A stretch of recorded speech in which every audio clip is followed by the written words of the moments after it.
All right, Kathy's, we are back. Another episode of Group Chat. We have a special guest today. It's really interesting because, we are in and out of politics. We come in when Trump says something funny. We like to talk about it. During election season, we'll talk about politics. And we've talked ad nauseum, if you're listening to the podcast for the last 9 years, about specifically LA politics and California politics. And I would say this is probably the only alignment politically we have is that it's pretty bad.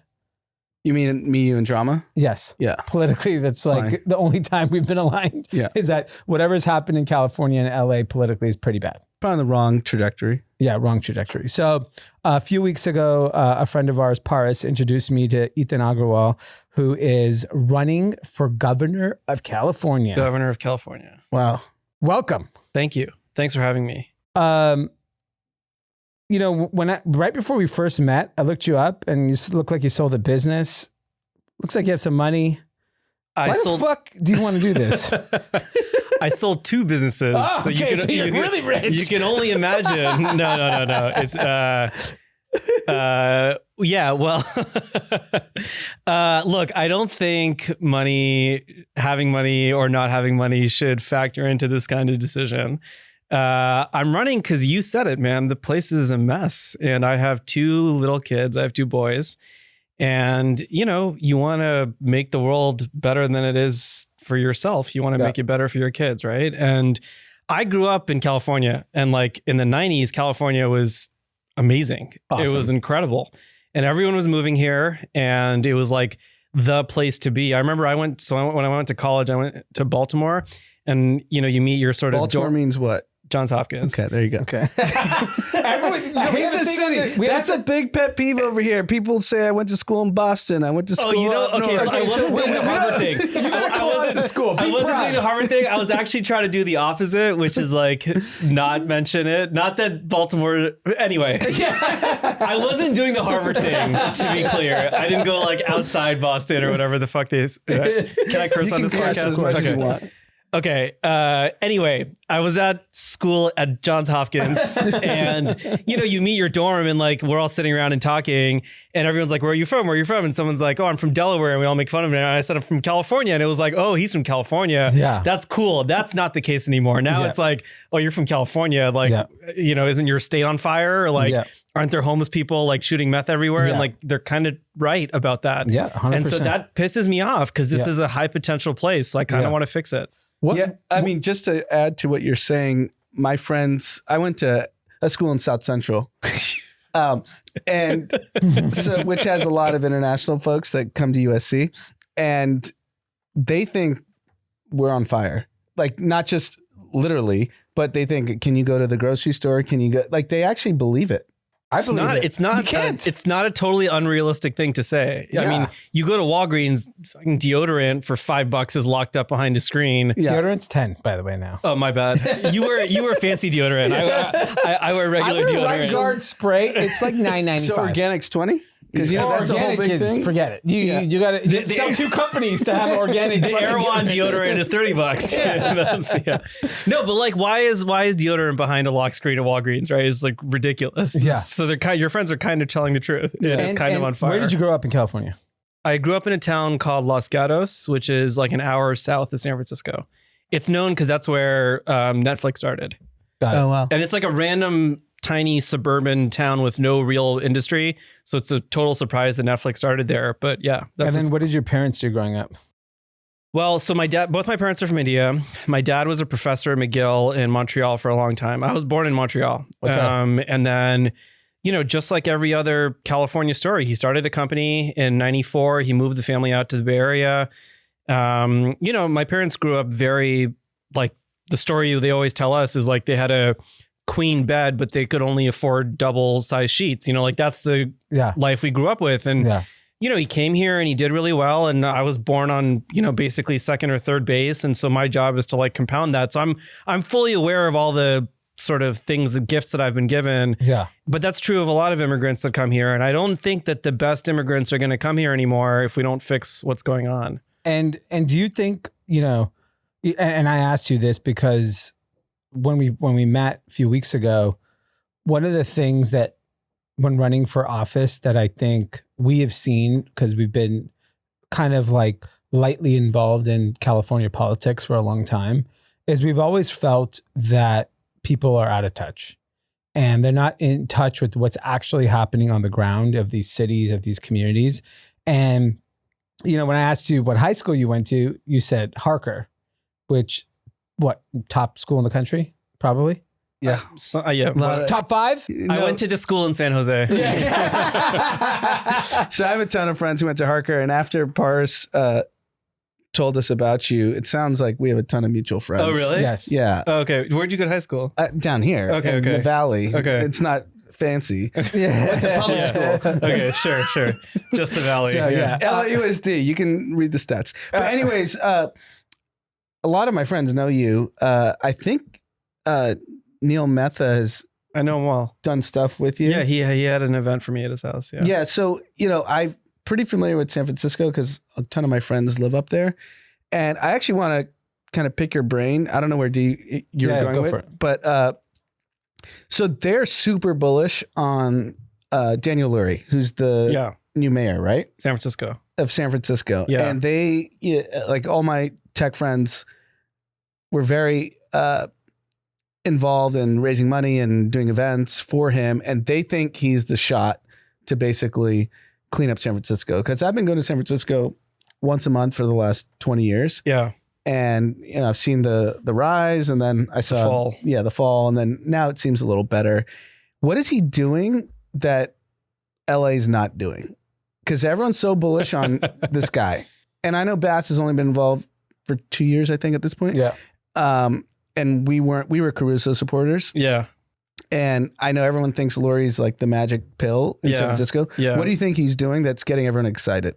Okay, well, the first thing he's doing is he's just enforcing the laws that we already have. We don't arrest criminals in San Francisco. We don't arrest drug dealers. We don't prosecute vandalism. Like, these are laws that are misdemeanors, felonies that are already on the books. And all he's doing is just enforcing the laws. Like, you know, running a city 101. And Karen Bass, look, my opinion is she's probably one of the worst big city mayors in America. Yep. I was shocked that she beat Caruso, and I selfishly hope that he runs for mayor again, largely so he doesn't run for governor, but also because I think that'll help him clean up LA in a really good way. We need to move past this notion of like, someone calls it suicidal empathy, where we are shooting ourselves in the foot by not arresting criminals and by not arresting drug dealers and by not helping people that have substance abuse problems. And we're just sort of turning a blind eye to it. And as a result, small businesses get slaughtered. I was at 3rd Avenue Promenade. Yeah. It's bad. It's gotten really bad. It's like empty, basically. It's empty. You can't run there anymore. There's no like good businesses anymore. Nobody's going there anymore. I was like, even, I don't know, 12 years ago, I used to come here.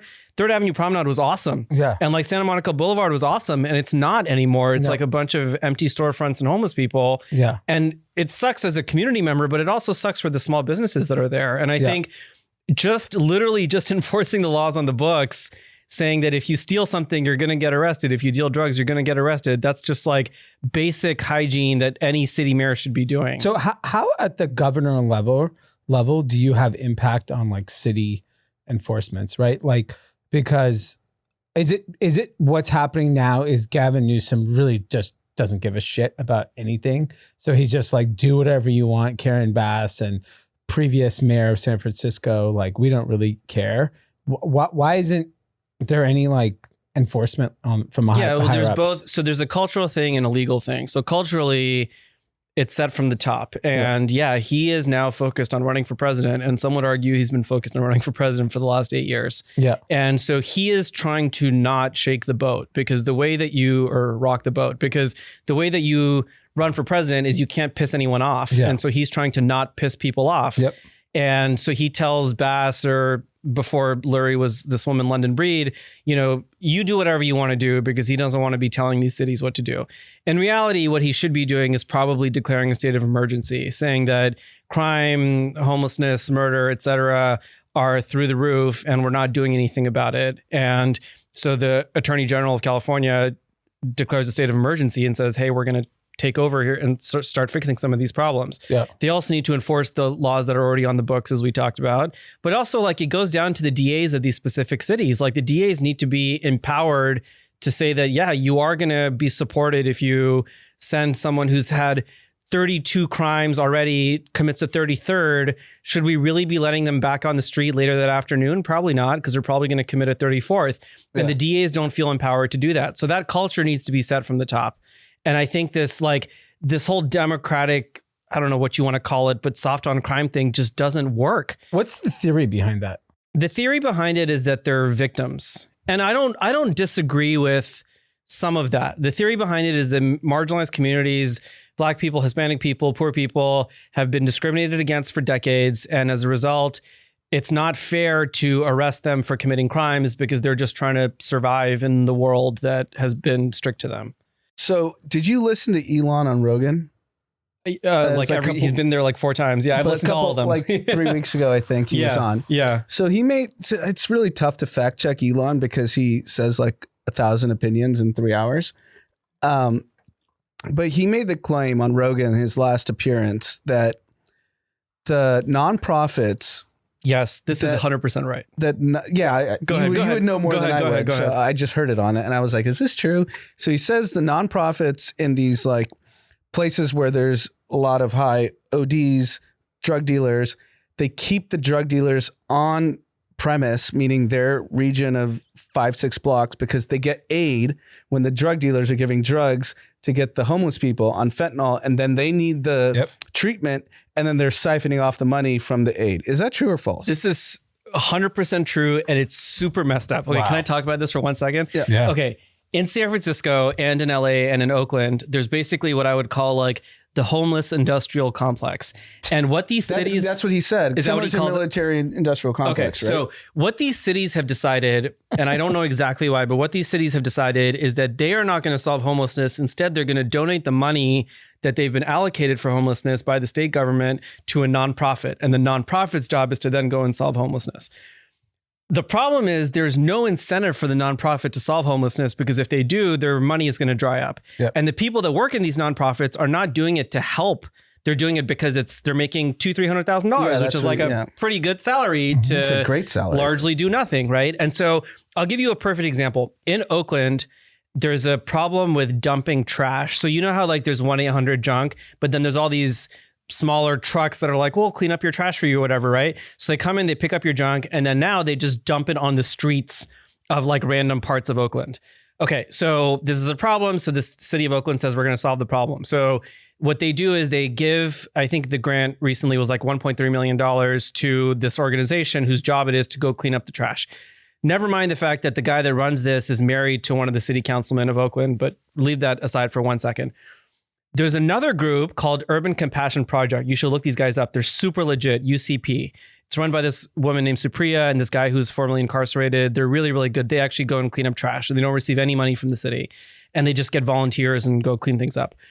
They found out that the organization that is getting money from the city is actually blocking them from cleaning up the trash because if there is no trash on the street, then they're not going to get their $1.3 million from the city. Yep. It's straight up corruption. Yep. It's all that's happening is these nonprofits are siphoning money from the cities and then they're not incentivized to actually do anything about it. There's one in San Francisco called TDLC that's taken several $100 million from the city over the last 20, 30 years.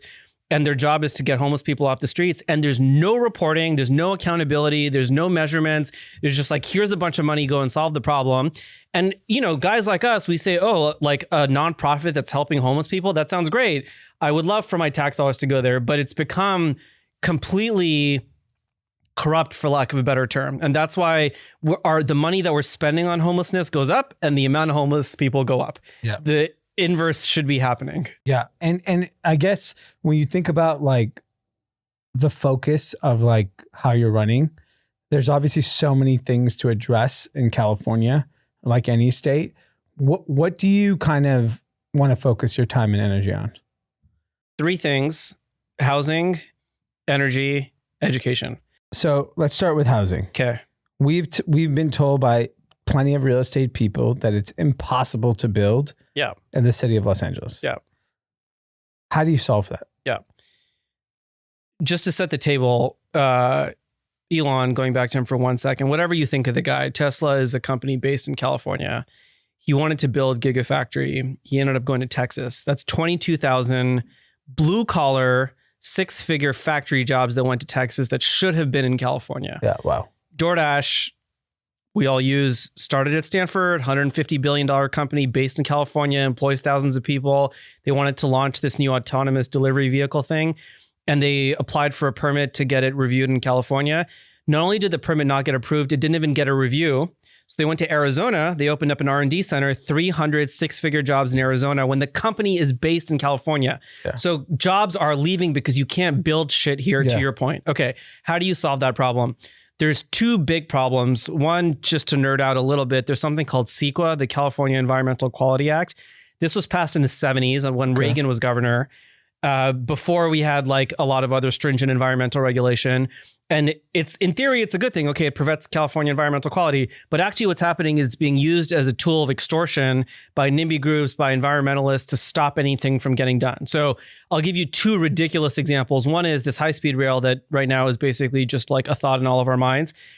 We have spent $600 million on CEQA paperwork for this high-speed rail that does not exist. Lawyers, consultants, accountants, $600 million on the freaking paperwork for CEQA to build nothing. Another obscene CEQA example is up in UC Berkeley. They were building student housing. There's this empty parking lot, like plot of land that they were going to build student housing on. And the environmental groups didn't want them to do it for whatever reason. So they sued UC Berkeley under CEQA and they won. Mm-hmm. And the justification that the judge used was that the voices of the students talking that are going to live there, those voices count as sound pollution under CEQA because it's polluting the air of the sound of the air. And so the housing never got built. Wow. So this is the level of stupidity that we're dealing with. So is it just stupidity, or is it like, is there like a grift in the background? So I mean, I don't mean to interrupt, but Jeffrey Sachs, who's like that international policy thinker, he's been around for decades. His whole point in kind of federal government is the bureaucrats are the deep state that keep the corruption going. It's a good answer. Like everyone thinks the deep state is this like cabal of people that are like planning, smoky back rooms. Yeah. He's like, it's the bureaucrats. They just wait out at administration after administration and keep their, $300,000 to $500,000 salary at the federal level. Yeah. And they don't give a shit. Yeah. And they keep the grift. Is that the same thing happening at the state level? Guess who the biggest employer in the state of California is? I wouldn't know. State of California? The state of California. Yeah. To your point, exactly. They are 275,000 people that work for the state of California, and they don't give it. I shouldn't say they all don't give a shit. A lot of them don't give a shit. Yeah, because they work 20 years, they get their pension, and that's it. And they're good. And they don't care about getting things done. And here's the bet. So how do you solve that? Here's the bet that, okay, how do I solve that? Is that there's something called SEIU 1000, which is the biggest union of civil service workers. I am not taking any union money, and I'm not taking any union endorsements. And I'm the only Democrat that's doing that. So the SEIU 1000, the CTA, which is California Teachers Association, a lot of the construction unions, they're all donating to all the existing Democratic candidates. Not only are they donating for them, they're all fighting for those guys' the endorsements. And when you talk about building affordable housing, but then you take the endorsement of someone, labor costs are like 60% of the cost of building something. You're never going to reduce labor costs if you take the endorsements of the labor unions. And so I just don't buy it. And so I knew that the only way that I'm actually going to instill change is by not taking their endorsements. So how do I change the bureaucratic nature? Is I don't take their money so that when I get in office, I have the ability to be flexible and make changes. And by the way, I want to be clear, like, my guess is that most of the people that work for the civil service are not bad people. They just don't, there's no other jobs available for them. So they go end up working for the state government. What I would like to do is actually bring jobs back to California for the private sector that pay more money, that are safer, et cetera, more interesting work, so that they have other options. I don't want them to be without a job, but I want them to be working on something that's interesting, not be relying on the state government as a source of employment, which is what's happening today. Yeah, I think one of the challenges we see as just business owners in the state, it's not business friendly. And at all. When you talk to people who are like pro-business, and the perception of pro-business in California is MAGA. Yeah. At this point. Right. That's how people view it. Like you care about money. Yeah. You care about, building something. Yeah. It's like San Francisco's perception now because of this administration is MAGA. Because they're all at the White House all the time. I mean, the AI summit that just happened or whatever just happened with MBS this week, all the tech guys were all there. So like, that's the perception of like innovation, building has this like negative connotation to it. And so if that's the cultural belief, then the idea of like giving permits for housing and the idea of being more pro-business become like pretty tough things to sell. I mean, this is a Democratic problem nationally. It's not just a California problem. Yeah. Democratic Party started criticizing wealth, started criticizing innovation, started criticizing business, and now we've lost them. And so the reason that all the tech guys and all the business guys go to the White House for everything is because they have no choice left. At least there used to be two parties. And by the way, a lot of these tech guys used to be Democrats. Yeah. It's that the Democratic Party basically said a big FU to these guys. So now they have no choice but to go to the Republican side. Yeah. So I think the Democratic Party, I mean, we could talk about California or nationally, but I think the Democratic Party has done a horrible job of catering to people that actually create jobs. And so as a result, all the job creators are like, screw you, I'm going to the Republican side. Yeah. Now, should they have more integrity and loyalty? Maybe, like, fine, that's a reasonable argument. But if you're not going to actually instill policies that support job creation and you're actively going to criticize anyone that's trying to build anything, and not just big businesses, small businesses. I mean, like, we're criticizing anybody that's trying to create something, even if you're employing 5 people. Yeah. And I think that's a horrible look for the Democrats. Yeah. So, when you talk about housing and you talked about the unions, one of the things is like, all right, so let's say you become governor. What would you actually be able to do to change the trajectory on housing? Yeah. Okay, so the first thing is CEQA, right? We talked about that. Yeah. So we got to dramatically weaken that. And the governor, CEQA is controlled by a 5-person board.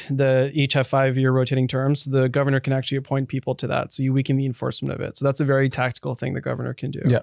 The other thing is, I want to be clear, like, I'm not anti-union. I'm certainly not if the 3 of us want to get together and negotiate our wages with someone, we should have the right to do that. I think the challenge is that sometimes the leadership of the unions behave in a way that's actually not productive for them. So there's something called like prevailing wage law. You know what that is? No. Basically, it says that there's certain minimums. It's like a very high version of the minimum wage in California that says that if you want to hire someone to do a certain job, you have to pay them a prevailing wage. Yep. The problem is that non-union labor is also paid that same prevailing wage. And the cost of labor of a particular project is anywhere between like 40 to 70%. I mean, you probably know this better than I do. Yeah. So by basically removing monopolies, which is what happens in the state today, like any public sector job, so any job that's done for a UC campus, anything that's done for a local or state government has to use union labor and has to use prevailing wage law. And if you remove that requirement so that it's just market rate, if the union wins that bid, then great, the union wins the bid, but it should be based on market rates, not on monopoly rates. Yeah. And that would reduce the cost of construction dramatically. And then the third thing is, it's just a culture of like business friendly or not business friendly. Like we talked about with the crimes and stuff, right? Like Newsom is not advocating a business friendly climate, and the businesses can read that and they're like, F this, I'm gone. Yeah. And if the governor shows, hey, we are welcome and open to business. By the way, a great example of this is the governor of Arizona, Katie Hobbs, has done a phenomenal job of welcoming business to Arizona. And companies move there all the time. Masa-san, the CEO of SoftBank, just announced that he's putting $1 trillion in data centers, and all $1 trillion of that is going to Arizona. Isn't Carvana based there? I think it is. Oh, are they? I didn't even know that. The CEO lives there. I'm not surprised. She's done a phenomenal job, and it's just like basic things. You know what she does? She shows up when a new office opens. She goes to birthdays of CEOs. She is excited when a new company comes there. It's not trying to kick people out and being judgmental and all this stuff. She's just a welcoming governor, and that's what every governor should be doing. Yeah. And then I guess moving on to education. Yeah. So Anna and I grew up in the public school system in LA. Yeah. Our children more than likely will never go to public schools in Los Angeles. Yeah. Mine has to. Yeah, and I think. Can I ask why? Special needs. Okay. My son. Okay. So it's interesting you say that. We can criticize public schools. I actually find that public schools are better at special needs programs than private schools are. Well, the private schools don't allow them. Don't allow it or don't have it? There's not one private school in Southern California that would allow a kid with an aid. Yeah. Okay. So this is my point. I actually think this is exactly what I'm saying. I'm surprised. We have my children are not special need, but we've done some research onto this. And same thing with the private schools in the Bay Area is like they actually sort of turn away children with special needs, which is, I think, ridiculous. Yeah. But anyway, go ahead. And I think like education to me is like the ultimate equalizer in life, bullet. Right? Like we were beneficiaries of it. Parents' generation was a beneficiary of it.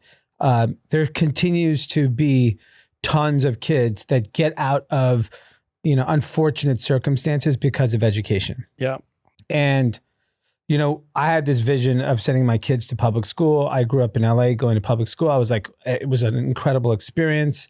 And then mainly because of where I live in like middle of West Hollywood, it became impossible because there's one good school. It's a charter school. We got, we're waitlisted. When we applied, we were 900 and whatever. So it's like impossible. Jesus. So, we chose the path of sending our kids to private school. And that is such an incredible cost on any family to send your kids to these schools. And when you think about that, there's physical space with competent teachers that have the ability to educate kids. I feel like we're totally not taking advantage of it. And that's just on the, call it elementary, middle school, and high school. Yeah. And then there's so many public colleges in California as well, probably most in the country, that feel like they're not taking advantage of what's happening in California. Yeah. And so like, what is your view on education? It's a mess. We're 47th out of 50th in education now. And is that like a standardized test scores or what is that? Generally, in California, you're supposed to be able to read by the 3rd grade and do arithmetic by the 8th grade. And so we measure the percentage of students. Math by 8th grade? No, so there's a stat. What the fuck? My 4-year-old said math. What's even more disturbing, Derek Thompson from The Atlantic. Yeah. Great writer. He has a great pulse on society. And he tweeted this morning and wrote an article about it in The Atlantic that at UC San Diego, which is a good school. Oh, I saw this. 900 kids entered without 8th grade arithmetic, simple fractions and algebra. Maybe if they called it math instead of arithmetic, they have a better shot. You know why it is? So to answer your question, in California, we have something called social promotion, which is... But how do you get in UC San Diego? I know every school is impossible to get into. That's a good school. He's about to tell you. Oh, sorry. No, there's something called social promotion, which says that even if you can't read by 3rd grade and do algebra by 8th grade, we'll keep moving you up a grade level. And so we have 15-year-olds that can't read because they're in 11th or 10th grade or whatever, but they've just kept moving up because they kept getting older. I get that in the high school. How did they get into college? Because UC San Diego's admissions qualifications have gone way down. Okay. Because the quality of the students applying there is not that high. And so I guess like I'll give you a real life example. I have friends who have kids applying to college. Yeah. They go to the top high schools in California. Yeah. They have money. Yeah. Kids are like superstars. Like if you met them and you sat down with them, you're like, this kid's going to be president one day. Yeah. They're convinced they will not get into any college. Yeah. Right? UC San Diego, apparently. Well, no, they won't get in because they're gonna come from a box that says they went to this high school. Yeah. And exactly. They know how to read and write. Nope. Yeah. That goes down. That's a knock. Oh, you know math? Get out of here. Like you're better off being not that great. You're better off submitting an application because I can't do the essay because I don't know how to write. You might get in. But the thing is what I want to understand from you. It's like, okay, I agree. We have to hold the school system accountable. Yeah. What's your thought? Like, don't you think like if your kid is a full functionally healthy 15-year-old and they don't know how to read. Yeah. Could that be the parents' fault? Yes, absolutely. I don't think you can eliminate the parents from the equation at all. Yeah. I do think that we're not paying teachers enough, like Really? even close to enough. So talk to me about that. So teachers right now are average salary of a teacher in California is $70,000 a year. Okay. I don't know about you guys, but I don't know how easy it is to survive on $70,000 a year. Not in LA or San Francisco. Not in LA or San Francisco. Yeah. And importantly, over the last 20 years, their salary has only gone up 2% more than inflation. And not 2% each year, 2% in total over 20 years. So they basically haven't gotten a pay bump in 20 years. So that's why, and like I think it's fair to say, none of the three of us know anybody that has become a public school teacher in the last, 20 years. I actually have two. Okay, good. And they're Then- special needs teachers, so they did it mission driven. Okay, so that's really admirable. I mean, all teachers arguably are mission driven, but like my point is we all sort of compete for these other kinds of jobs. We don't think about like, oh, I'm excited to go become like a badass public school teacher. And part of the reason is compensation, but part of the reason is also impact. We're not measuring at all if a teacher is doing well or not. And I don't think, and most teachers, by the way, are perfectly fine with this. Teachers themselves would like to know how they're doing, but we're not allowed to measure it. Why are we not allowed to measure it? Because of the CTA, because the California Teachers Association doesn't allow it. Yep. Someone proposed, this one's crazy. Someone proposed to the CTA, would you accept a 10% raise for the top 90% of your teachers if it meant that you had to let go of the bottom 10%? And they said no. Wow. They're so protective of holding on to the job that providing a raise to the top 90% is something that they won't even tolerate. And what's even more fascinating of why that doesn't even make sense to me that they wouldn't agree to it. I only know LAUSD because I've only seen the stats for LAUSD. Enrollment is considerably down. Yeah. And so people are going to private schools, charter schools, they're leaving. Yeah, or they're leaving, right? And then this was a shocking stat that kind of went viral yesterday on social media, which is declining population for young children under the age of 5 from 2005 to 2024. In San Francisco and LA, 36 and 38%. And isn't Austin like 99% growth? Austin's 98, Orlando 89, Raleigh 87, Charlotte 81, Dallas 81. So basically people are starting do the families math, in those cities. Exactly. They're starting right? families in those cities. Yeah. And so if you do the math, the amount of schools and teachers we have today is going to drastically change. Not even for any other, I don't even think it's the private school thing. There's just no fucking kids. Yeah. Like they're just not here. Where I grew up in the Bay Area, there's a school called Argonaut in Cupertino. It's shut down. Like they just shut down because there's no kids left. Same in Beverly Hills. They had to shut down a very well-known school, which is massive in like the nicest part of Beverly Hills because under enrollment. And that's Beverly Hills. Under enrollment. Even the schools that exist currently have under enrollment. It's because the young families can't afford to move into these towns like they used to 30 years ago. There was a cycle. And now the older folks are staying there. So they're not selling their homes and the younger folks can't afford to come. So they're all going to Austin or Nevada or whatever and starting their families there because there's no entry-level housing anymore. If you're not tied to LA or San Francisco, or the two most expensive cities in California, like meaning you didn't grow up here, don't have family here, don't have your roots here, from a cost perspective, it really makes no sense to stay here. It makes no sense. And so family or industry, like if you don't have one of those two things that you specifically work in entertainment or tech or something like that. Yeah. Just visit for the beach. You know what I mean? Yeah. Like it just up in Disneyland, ball out and get the guide. I went to, I think I told you this when I came to LA last time, I landed at LAX, went to Santa Monica. I saw 2 cranes between LAX and Santa Monica. If you land in Phoenix or you land in Austin or you land in Shenzhen or you land in Dubai, all you see are cranes. Yeah. They're building everywhere except California. Yeah. And this is LA. This is like the home of growth and innovation and excitement and the coolest place in the world for some people. Like, how are you not building all over the place here? And I'm not knocking LA. Same thing in San Francisco. There's no cranes anywhere. Yeah, we're not building shit anywhere. We talked about this on the last pod in Malibu since the fires, which were approaching a year. There's not one permit been issued. Is that right? For the fires. Not a single one? Palisades has, but not Malibu. Unreal. Yeah, and I think the problem is like there's such inflation in California compared to the rest of the country. Yeah. And one of that is the reason is housing inflation is out of control. Yeah. Right. Like we have not had any rent reprieve in a major way in a very long time. Yep. And these markets like Austin and Florida and like different parts of the country where they let people build. Yep. Housing is actually getting more and more affordable. And they don't have state income tax. Yeah. Yeah. So it's like a double whammy, right? You're getting the benefit of it. And then one of the things you talked about is energy. Yeah. I travel everywhere. I'm in all corners of this fucking country. I see gas, $2.99. I see gas, $2.49, $3. I landed LAX, $6.99. Yeah. $7.99. Yeah. Then my neighborhood is $4.99. What the fuck is going on here? It's very, very simple. Very, very, very simple. Yeah. Do you know what low carbon emission tax is? Sounds like a scam. It's a fucking scam. Yeah. It was passed when Schwarzenegger was governor. It says that California's gas has to be cleaner than the gas used by the other 49 states.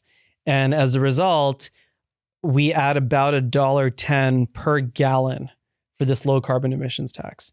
And our gas is not any better. I mean, like our environment's not any better. It hasn't done shit. This was passed 20 years ago. Yeah. And it's done nothing except add $1.10, which like maybe for us is not a big deal, but for someone working, dude, if you drive making every 60, day, 70 grand a year, $1.10's a lot. And then the other thing is what's called an excise tax. Now, to be fair, almost all states have excise taxes, but ours is way higher than everyone else. So between the excise tax and this low carbon emission tax, that's $2 a gallon that's added to California gas, which is why the national average is $3 and the California average is $5. Yeah. And we're not doing anything with the money. That's the thing that drives me crazy. It's like, okay, I pay taxes for something, but then I want something in return.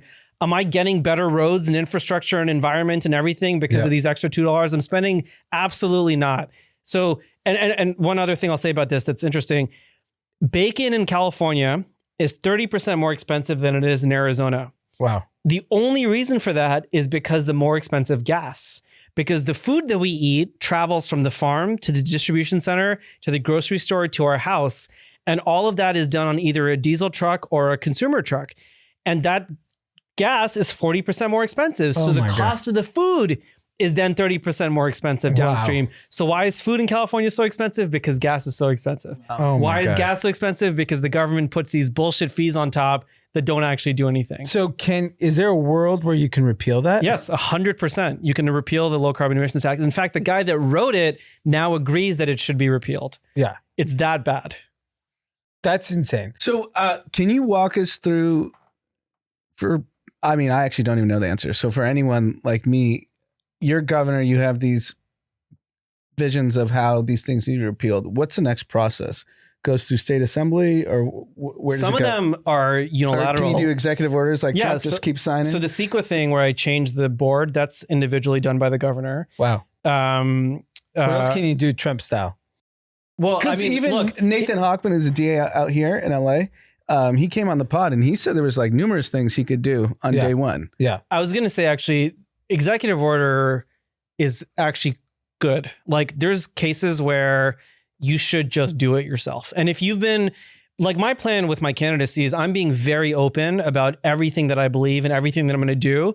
And if I get elected by a plurality of people, I'm going to take that as an endorsement of my policies and I'm going to do whatever I can to get those things done. Yeah. Right? Like, yes, I want to follow the process and yes, you have to establish precedent, but at the same time, this state is honestly like in a state of emergency. So we need to focus on getting shit done more than I'm not one of those guys that's like, let's bring everyone to the table. I'm the guy that's like, in the next 48 hours, we need to fix X. Either you're with me or you're not with me. And if you're with me, let's work together. And I don't care if you're a Democrat or Republican or whatever, let's just get this shit done. Yeah. And if not, then screw off. I don't want to work with you. So one of the questions that I was thinking about was in your party, the Democratic Party, you guys are giving away a lot of free shit these days. Are we? Yes.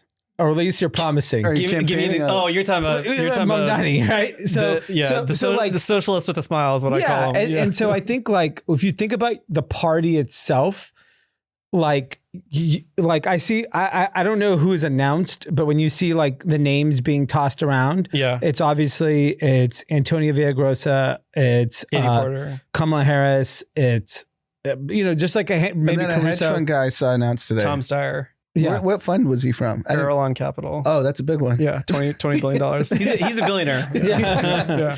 So you start looking at all of these names, and By some the way, of them it's are named after a couple islands, so like that tells you what you need to know about the guy. But yeah, You go might ahead. have one. Yeah, Farallon Islands. Go ahead. So you look at they're part of like there's a good chunk of those people are like the Democrat establishment, Yeah, which I don't think anyone wants anymore. They're not winning anywhere. I agree with you. So then it becomes, okay, there's got to be some new candidate, either from the Democrats or the Republican, that should potentially win.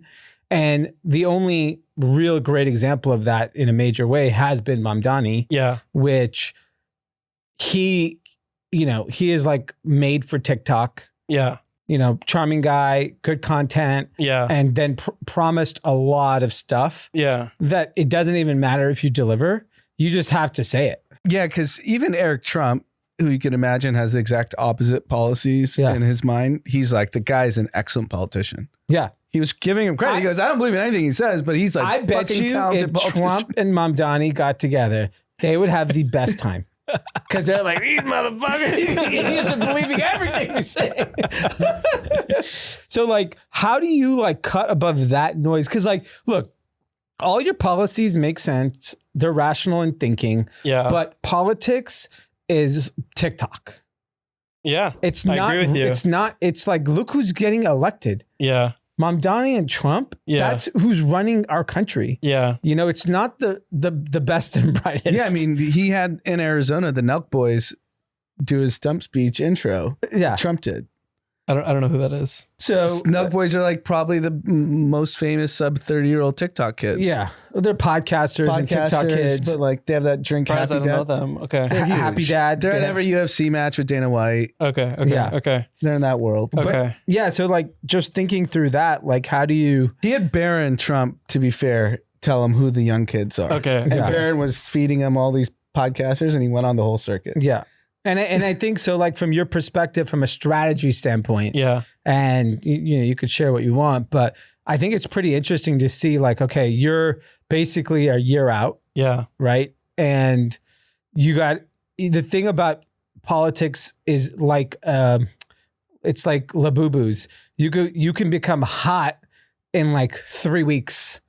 And then if you get hot at the right time, you win. Speaking of Mamdani, the dude was polling at 1% for like 90% of the race. Yes. He only peaked at the very end. Yeah. But let me answer your question. So, first of all, polling wise, I'm only looking at Polymarket and Kalshi because I think that's what actually matters. Okay. Because I don't think the polls actually tell you anything anymore. So, like on Kalshi, I'm number 4 right now out of, I don't know, 22 candidates or something. Caruso, who hasn't announced. Okay. Steve Hilton and He's Katie part of the Porter. Hilton family. No, actually, Okay. no relation. He's a British journalist. He worked for David Cameron. Oh, okay. And then now works for Fox News. I don't think he's gonna win, but anyway. And who's won? It alternates between Katie Porter and Rick Caruso. Okay. My understanding is he's actually announcing for mayor of LA. So once that happens, that'll be out. But let me answer your question. So I'm focused on 4 things: TikTok, X, podcasts, and Reddit. Those are the only 4 things that I'm doing for outreach, so to speak. So like I'm not doing CNN, MSNBC or whatever. Yeah. I'm not also buying ad time on any of those networks because I just don't think that stuff works. No. So both where do I spend my time and what kind of content do I consume? And then what I think other people consume is this kind of stuff. And I get advice saying like, oh, you need to buy ad time here and there, but I don't think that stuff works. So that's one. 2 is I'm posting every single day on TikTok. It's like a rule I have. I've been doing it since July. I think yesterday was like day 100 or something. And the engagement you see is like insanely high, insanely high. I talked about this thing I want to do where I want to create 3 new UC campuses. That video got like 200,000 views in, I think it was like 48 hours or something.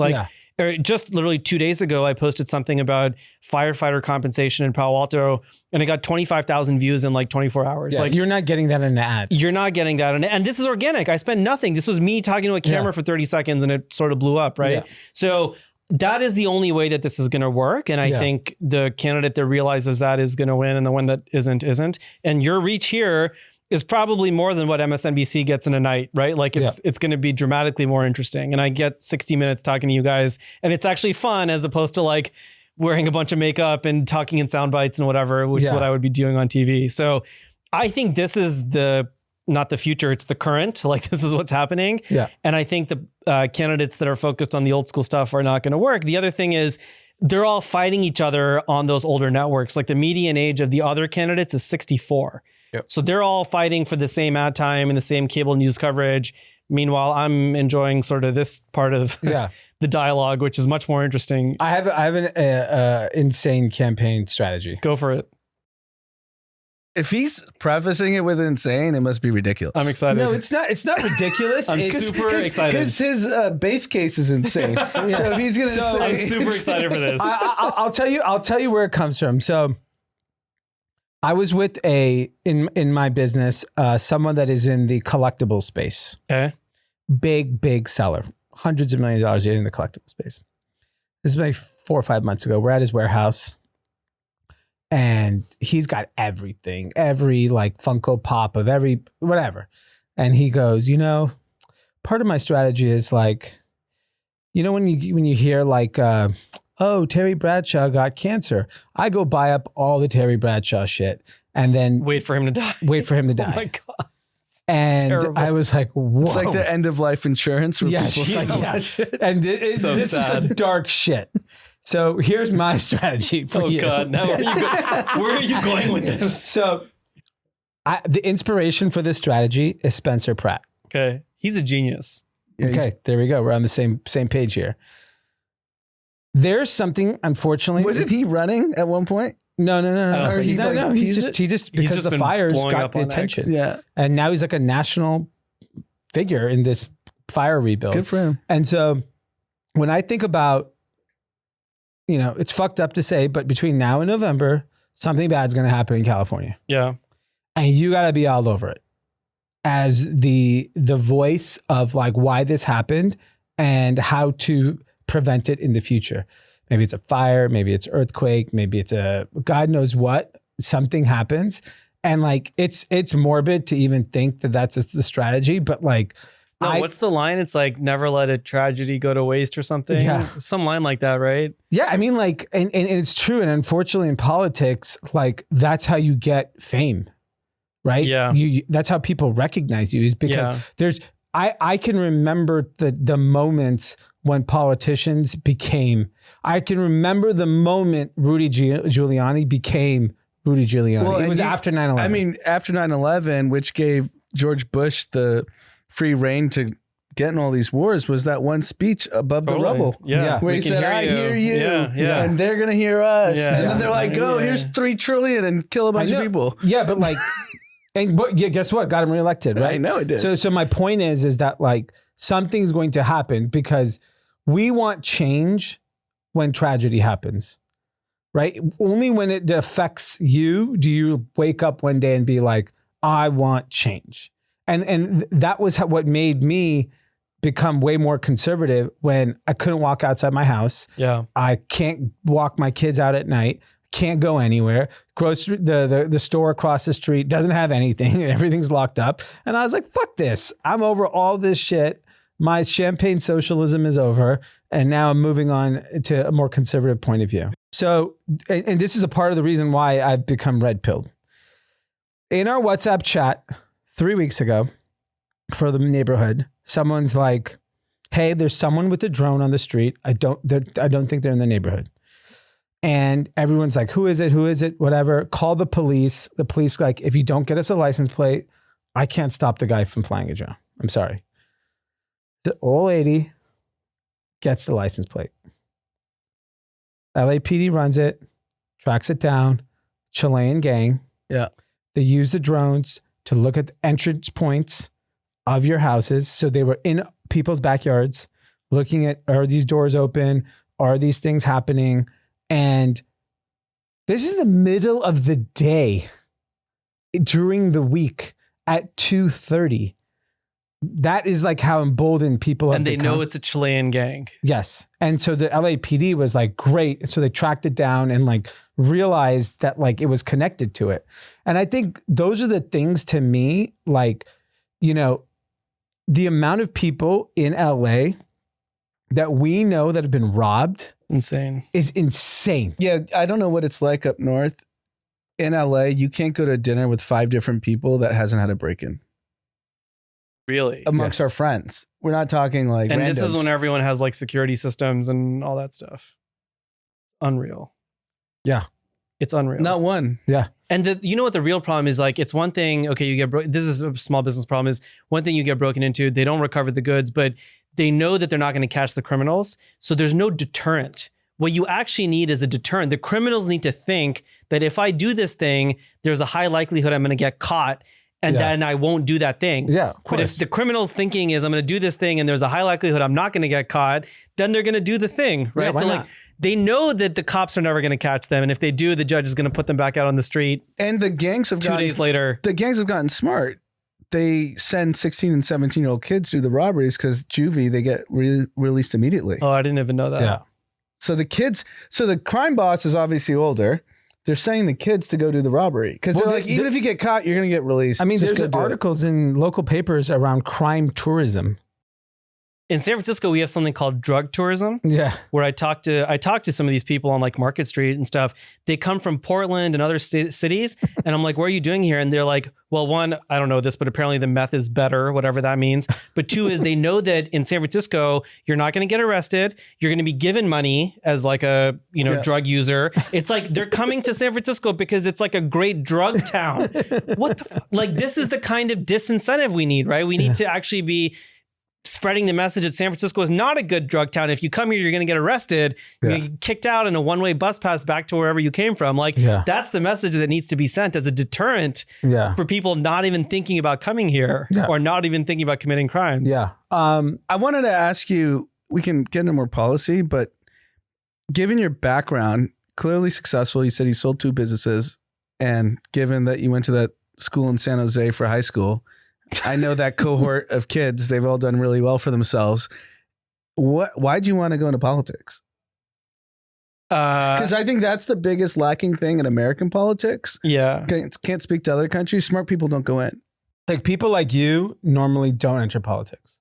I've been complaining about politics for a long time, And I genuinely felt like it was time to put up or shut up. I just turned 40 this year. And I just sold the second company. And so this is the first time in my life that I'm not working because I didn't go to the acquirer. So I was unemployed. I had a milestone birthday. Newsom is termed out. I hate all the other candidates. All the forces aligned. And I was like, if I'm not going to do it right now, I can't keep bitching about politics and the Democratic Party in California and all this stuff if I'm not actually willing to do something about it.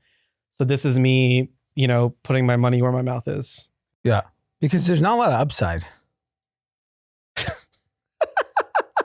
Just objectively looking at it. Thank you. There's a lot of downside, right? The upside is that, the upside is that you can fix the state, and if I don't win, then hopefully I get other people to think this way. Yeah. And I think a lot of people think this way. And if I can get some of the candidates to think this way, even if I'm not the winner, that's a win in my book. Yeah. By the way, I will say one thing, which is like, a lot of politicians use the governorship of California as a stepping stone to go do something else, right? Like Newsom's running for president, Katie Porter wants to be in the Senate, whatever. I wasn't born in America, so I can't run for president. I don't want to go to the cabinet or the Senate or anything. And I don't come from a political background, so I don't have any allegiances or loyalties to this group or that group or whatever that got me to this point. So if I get elected, I can piss off whoever I need to piss off because I don't come with any allegiances and I'm not going to some other job. And that's not true of any of the other candidates. Like I would publicly make a pledge saying, I'm not going to run for any other office. I could say that. I will say that right now. And none of the other candidates will be willing to say that. And the problem is that when they get into the office, they're going to say, well, I don't want to piss off this group because I want to be a senator or whatever. Yeah. And then California suffers. Yeah, if you're a career politician. If you're a career politician, nothing happens. So this is me kind of saying like, forget career politics. Like let's let someone else get in the race. It's similar to college football. Like this is the time where coaches are all getting poached. Like Lane Kiffin right now, he's the name of the country. Yeah. Florida and LSU want him. He did an interview this morning on ESPN, and he didn't answer shit. They were like, "Are you going to Florida or LSU?" He goes, "No, I'm focused here." Da da da. I'm like, "We know you're going to LSU. We know you're full of shit. It's just about money. That's all it is. They're going to pay him $150 million to go to one of those two schools. Well, it's really exciting what you're doing, and it's very noble because I think it's very frustrating, the political kind of climate in the country. Yeah. And I think it's noble that you're really going for it. If people want to get involved, get a hold of you, how do they do that? What's the best way? Probably my website. It's just EA4ca.com. So Ethan Agarwal for California, EA4ca.com. Okay. And then I'm on X, I'm on Instagram, everything. My handle is just my name, Ethan Agarwal. Okay. Yeah, we'll post that and share it so people can follow along on the journey. And I think the other piece that's pretty fascinating is that like when you start this journey, it's just like you doing it, right? Yeah. And then you build like a team over time based on like traction, I assume. Is that how it works? Yeah, that's exactly right. I mean, my first company, man, like I started it in my living room in my apartment in New York, sitting on the couch. And 3 years later, we had 1 million paying members in 20 countries, 10 million downloads. And like, I'm not saying that to brag. I'm saying that like I've seen things start from nothing, from like one of us sitting in a room on a laptop to like building something. And so, yeah, already, we've caught a reasonable amount of traction after a few months, but yeah, it's fun. Like, and this is what California is awesome, right? Like this is what's so cool. You sit here on a couch and a laptop in a couple of months or a couple of years from now, you've built something super big. I mean, it's the most insane place on earth. When you think about what's happening in San Francisco, amazing. I was at my board meeting and was with all my investors, and they're telling me stories of like, they're backing an 18-year-old kid, a 20-year-old kid. And like, they didn't even go to college, half these kids. And they're just like so smart. And it's the only place, like America in itself is the jackpot. And then within America, California is like mega millions for everyone, because anyone could win the lottery here. Literally anyone can win. And so it is such an incredible place, but you got to like change the mindset of the leaders here, because it doesn't feel like they want you to win. Can I say one last thing on that point? High-speed rail is, I believe we should build high-speed rail because I think transportation is good and I think facilitating infrastructure is good. But there's one other reason that I think we should build high-speed rail, which is I think California should continue to be about the future as opposed to just like solving problems that we have today. And when I look at, on X, you see videos of like China or Germany or Japan, and you see their trains going 300 miles an hour and look at how stable everything is. We need that in California. Like high school kids should be writing essays about the transportation in California. I went on this train and it was going 300 miles an hour and I went from LA to San Francisco, and like that inspired me to think about this. And I thought about this other thing. It's like when we went to the moon the first time, right? Like, did we need to go to the moon? It didn't fulfill something, but did we? But did we even go? Or we did, depending on who you ask. The Earth is still flat or whatever. Like, when we went to the moon, it did more than just take us to the moon. It inspires a whole generation. Can I tell you what my kids do on Saturday? We stopped raining for 4 hours. We walked down Fairfax Boulevard, very busy street.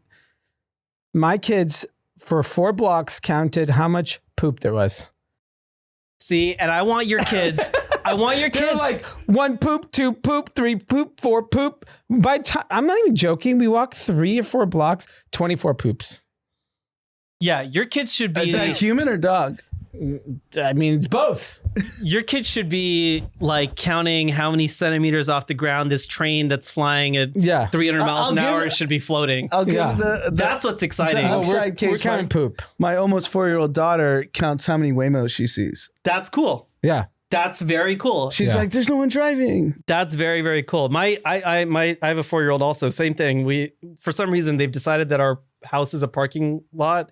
So the Waymo that's not being used parks outside our house. Yeah. But we go in and we look at it. I talk to him about LiDAR and all the cameras and stuff. Yeah. But that's cool. That's why we need to build something like high-speed rail. Yeah. Is like we need to inspire people. California is about the future. It's not just like fucking potholes and like poop on the street. It should be about exciting things that we can do. Because we have the brain power, we have the money, we have the know-how, we have the smart people, we have everything. We just need to get out of our way and build this shit. Yeah. It's tough. I get it. Well, congratulations on running. we're here to support. Yeah, I mean, it's like for any endeavor, starting is the hardest part. So congrats even to start. Thank you. Thank you guys. And yeah, good luck. And then keep us, come back in like, I don't know, the beginning of the year. We want to hear the updates.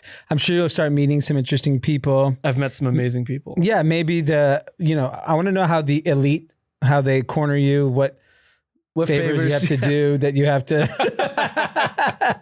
I want to know how it goes down. When do the elite come to you and say, we can make you governor, but you have to do this? The Illuminati? Yeah. We'll see. You know what I really want you to discover for me, regardless of how the race goes? How these senior politicians view a Rogan type. Because he speaks from the hip.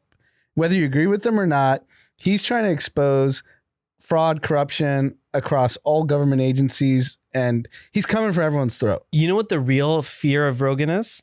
Is most of them cannot sit down for 3 hours to talk. That's the real fear, is that they have sound bites ready for every topic that's like 1 to 3 minutes, but they are not ready to sit down for a 3-hour unstructured conversation. And their teams will not let the principal sit down for 3 hours to talk about anything. Yep. That's why they don't go on Rogan. No, yeah, I understand that. They're not equipped to. But how sad is that? You can't talk for 3 hours? Because Rogan always says hours 2 to 3 is when I get people to actually be normal. Yeah. And actually speak freely. Totally. No, I'm saying do they have fear of a personality like that? In terms of like what he's exposing, like he was talking about in the 70s, the Franklin Templeton scandal, how they were busing kids to DC, and it's all Wikipedia. So it's not like fake shit. Yeah. But no one talks about it. Yeah. And you could hear Brokaw and Dan Rathers in the 80s talking about the Reagan and Carter administration hiding this. Yeah. They're shipping kids to DC to get boned by politicians. And it's just all documented. Oh, I didn't know this. Yeah. He played the clips from NBC in the 80s. Okay. But it's all like hidden, and he's exposing all this, and all this is documented. This isn't like bullshit like the moon landing. I was joking. Like you can have your conspiracy theories on that, but this stuff isn't I didn't bullshit. know that. Okay. I don't know. I think they are terrified of him. Yeah. They're terrified of anyone that's calling it out. And I think that's good. I think we need some checks and balances. Yeah. Amazing. Well, best of luck. Thank you. I'm excited to hear the stories. I'm sure the stories are going to be good of the people you're going to meet. There's some wackos in the state.